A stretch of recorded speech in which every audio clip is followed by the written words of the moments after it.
I just didn't want the sun to be in.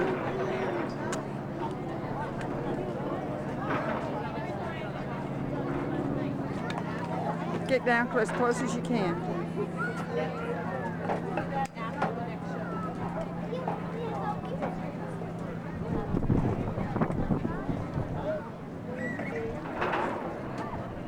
Hard to say.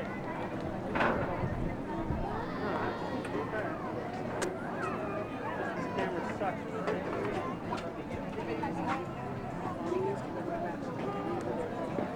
The one wants to go. Stay there.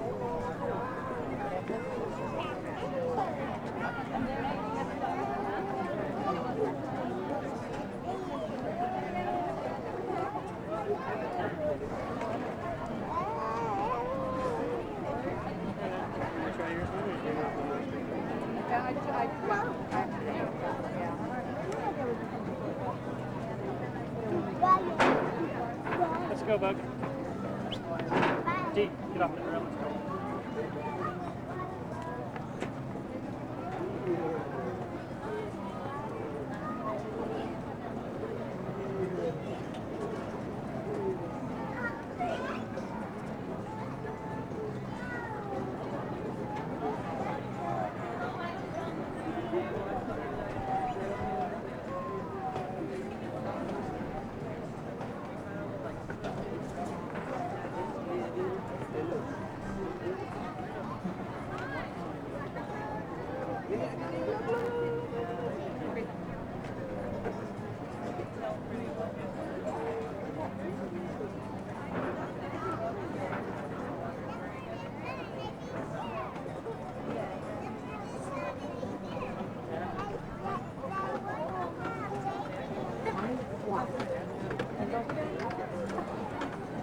Toma alguna foto, tenés que ir a...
better stop that, girl. Kasaka's gonna get you.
We're going to see it right over here. Look, look. Look down there.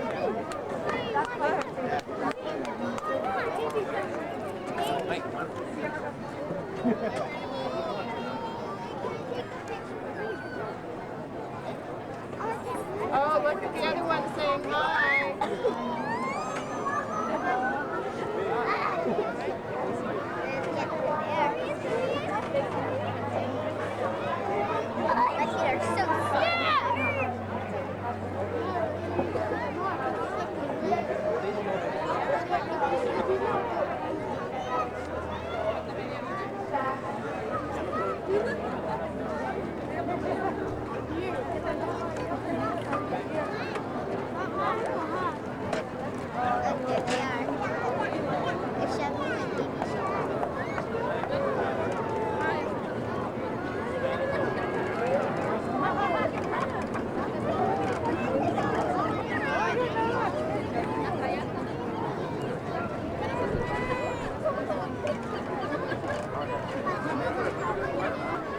Look, there's baby shampoo. No, that isn't. We're gonna get you some. Look, there they are over there.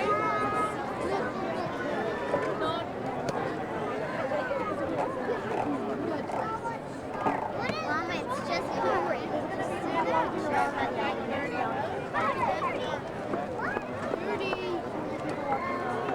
Oh, look, look, look, look.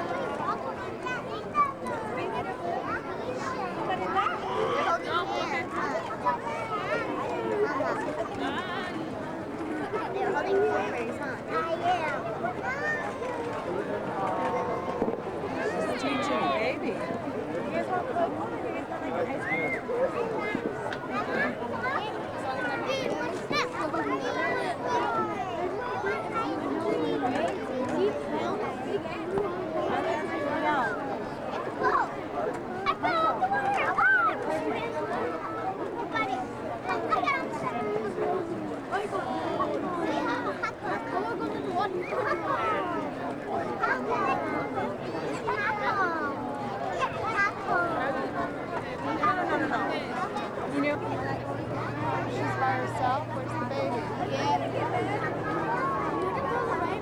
I think the baby is swimming with her, but just didn't come up. Unless the baby's messing around. The baby, she was hiding. Like at one. Oh, the baby.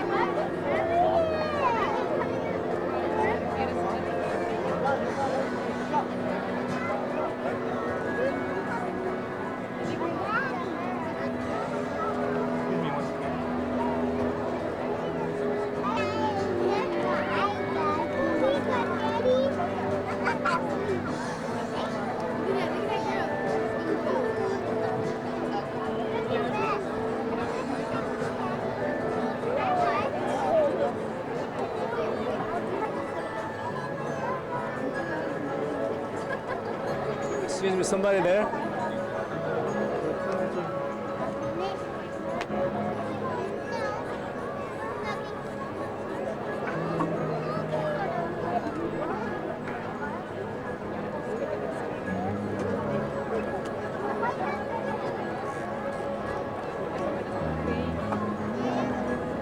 Takara finally decided she'd join the crew. There they are.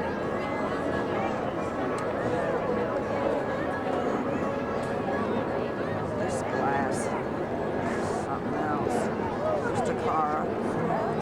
There's Kasatka and the baby. Oh, baby, looks about.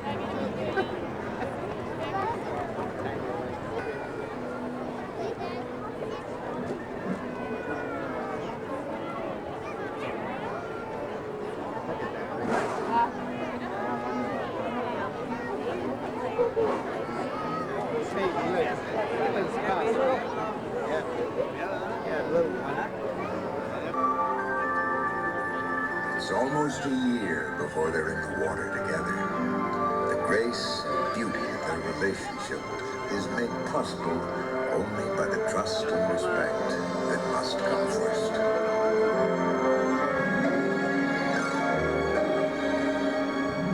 At Anheuser-Busch's SeaWorld parks, our goal is to help make what's true of SeaWorld true of the people and animals of the whole world.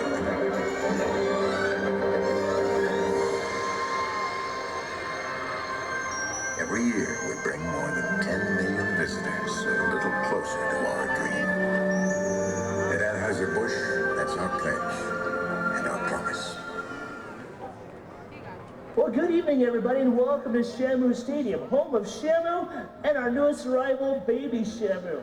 We're glad you could join us today, and while we won't be performing our normal Shamu Adventure show, we couldn't wait to show off our new Pride and Joy. So we're going to have a short presentation, and then, if you'd like to join us afterwards over at our Shamu Close-Up Pool, we'll be showing off a short little playtime with the rest of our killer whale families. Now last night, approximately around 7 p.m., our female killer whale named Kasatka actually showed signs of going into labor. Now around 8:45 that same night, she actually gave birth to a brand new baby known as Baby Shamu. Now right now we want to show a short video which showed a lot of the excitement which took place right here at Shamu Stadium.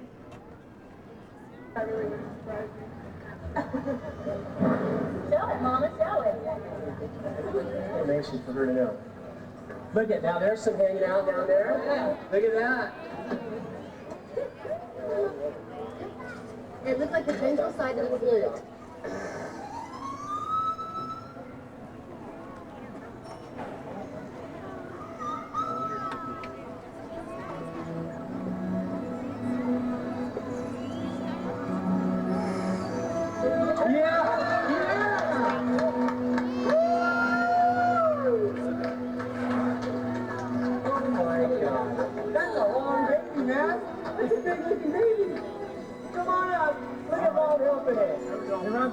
Look at Mom helping the baby! Look at Mom!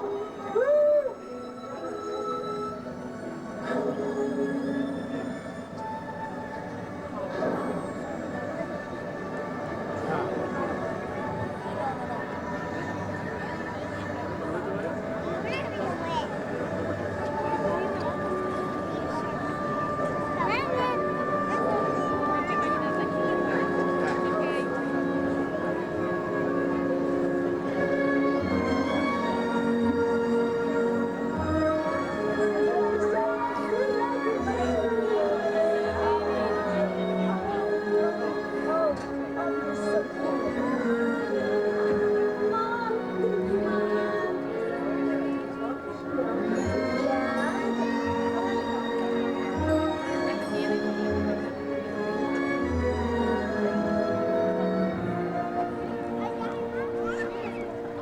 that's what all the excitement was about, not only to determine the weight, the size, or even the sex of our new baby. So we're kind of taking guesses here and there.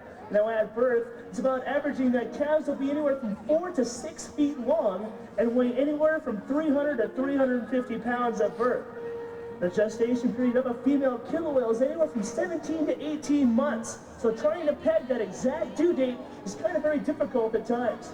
Now you may also notice that alongside Kasatka and her newborn calf is another killer whale right in front of with Wendy over here. Well, that's Takara. And Takara is actually Kasatka's very first calf. And Takara was born right here at our facility in San Diego on July 9th, 1991. Now some of the reasons why we have Takara in the pool alongside her mom today is because someday soon Takara may be a mom of her own. And this is a great way for Takara to kind of learn all about motherhood, how to nurse a calf, how to take care of a calf, and actually how to nurture and care for it all day long. Now what you're going to see right now is Wendy takes Takara over there to the side and kind of works some new behaviors. What Pete's going to do with Kasatka is he's going to actually start to feed her.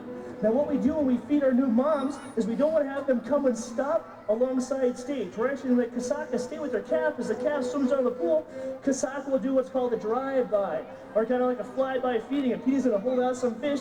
As she comes by, he may just drop it right inside of her mouth. What that allows Kasatka to do is keeps her calf in what's called a slipstream, which allows Kasatka to keep that calf really close to her body. That helps the calf swim along the pool and aids it in developing muscular. Here comes Kasatka right now. There's a great shot. Nice job, Kasatka.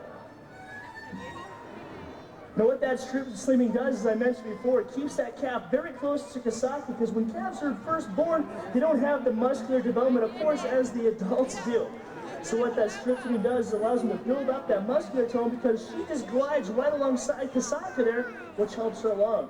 Well, it's very difficult for calves to stop right now and kind of control their own body, so swimming alongside her mom is very, very important. Now as you see Petey continuously feeding Kasatka, Kasatka will eat about 200 pounds today. We need to give her a lot more food than typical because she is producing a lot of milk. Now that milk that killer whales do pass on to their calves is very high in fat content, as Takara's on her wave on the low. Now that fat content's about 48% fat content. Now if you guys drink milk out of the grocery store, that's anywhere from 0% to 2%. So these guys are getting 48% milk fat. What that milk fat allows these guys to do is put on a lot of extra weight. Now our pool temperatures are about 50 to 55 degrees. That's year round. And what that 55-degree water does is makes it become sometimes a little chilly. So then you put on a lot of extra blubber, and that's what that nursing or that milk from Kasatka helps that calf do. Now, as you see Takara run around the pool with Wendy over there, this is another training step that we're doing. Everything this calf is seeing being done in this pool is brand new. You guys being in the audience today is brand new for this calf. Us up on stage talking on a microphone with these big speakers with the screen going, this is brand new to the calf as well. So what we're trying to do is every single time we come on here is offer something different to that calf. This is part of the training process. This allows them to start seeing brand new behaviors. As Takara slides out there, nice job. Now this allows the calf to become very comfortable in its environment. We chose the main pool right here that you're at because this pool is one designed to help us in observations with new babies, as you see here. But also allows us to be able to have a big, safe environment. We can get a great observation with them. Allows them easy access for Kasatka to come up here. Plus, Kasatka and Takara feel most comfortable in this pool because it's where they spend most of their time.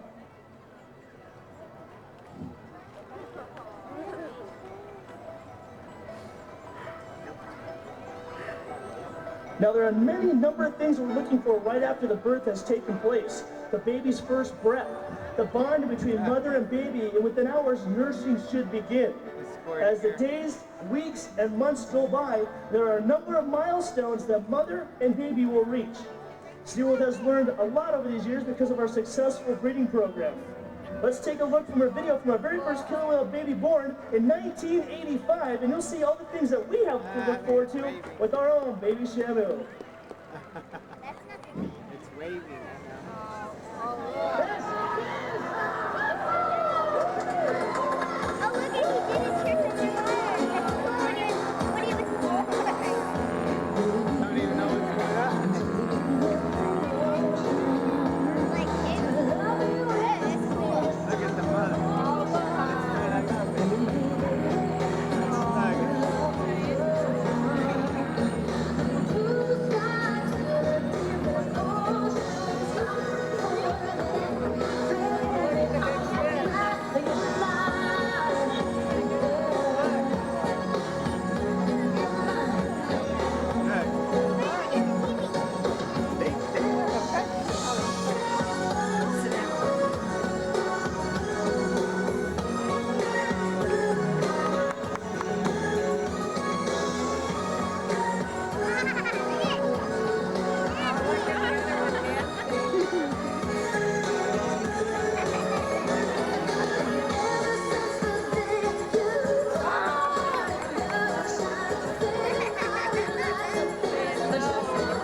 to over the long couple months to come ahead. Now, every one of the 15 calves that have been born throughout of our 3 SeaWorld adventure parks, that's right, we've had 15 calves born through the time that SeaWorld's been established. Every one is special in its own right. But this calf right here, this calf's special in a different way. You see, our calf was the very first artificially inseminated marine mammal to successfully be born. What a nice round of applause for that accomplishment, huh? Now, right now, we're also going to roll a video on some of the techniques that we use to establish that bond with our killer whales to be able to artificially inseminate Kasatka, our mother killer whale. Now, as you're seeing right here, you'll notice some of our trainers, we're just lining Kasatka up, rolling her upside down. We want our whales to be very comfortable in every aspect of our job, having us touch them all over their body, rubbing them down, kind of like getting a big old whale massage. Kind of notice right here, we have a tube that's inserted in the genital slit, and we're actually inserting right there the sperm, which is donated by one of our adult male killer whales down in Florida named Tillicum. Now, the vets right now are actually looking at a monitor. We also do ultrasound for killer whales, which monitors their overall health as well. We can actually look at a monitor, and it looks like they got it right on the dot there. Now, I mentioned the ultrasound. The ultrasound is just like for the women to go in when they're pregnant. The doctors scan their bellies. Well, we can do the same with our killer whales, and it shows up a great little picture there which can monitor the overall growth of our killer whales and their calves. Right over here, we're kind of measuring the girth, how fat they're actually getting. Or, of course, we're always jotting all the information down upon records, and once again measuring the girth size. Now, we also take voluntary blood samples and also voluntary urine samples. This allows us to monitor our hormone levels throughout that pregnancy if we can see any drop in hormone levels or not. We need to balance them out with some kind of vitamins. Once again, here's the showing that ultrasound machine. I don't know if the glare will let you see it or not, but there's a vertebrae across the scanner there. Now you gotta realize that a killer whale has got about this much muscle layer, this much fat layer, and you gotta go through the rib cage as well. So it's very difficult at times to get a full-blown picture of a baby killer whale. But that's just part of the process that we do here is training techniques, and it's obviously worked because Kasatka did once again give birth to the first artificially inseminated baby. As you can guess, the next several months and even years are going to be very exciting for us as we watch baby Shamu grow and learn new things. We hope you have had the chance to come back and see our baby continue its growth. Right now, we're going to let Mom and Baby have some more quiet time, but if you'd like to join us right over at Shamu Close Up for a playtime session, we invite you back once again over there. Thank you very much for everyone for your support and understanding during this special time for us all, and I hope you guys have a great rest of your evening here at SeaWorld. Bye-bye, everybody.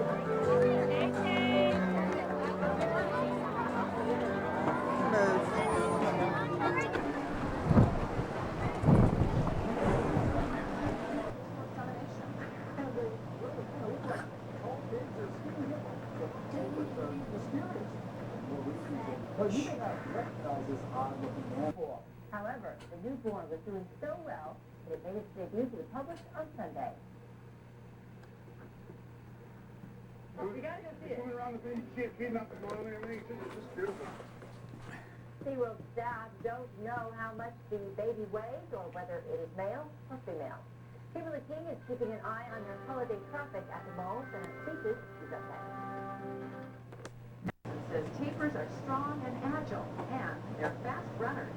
They can go at explosive speeds. They can turn on a dime. And what is even more interesting is they can swim underwater. Some tapers use their long, inquisitive snout as a snorkel while they're swimming underwater. The snout turns out to be very versatile. They use it to look for their food and to manipulate their food. It's kind of used like an elephant's trunk.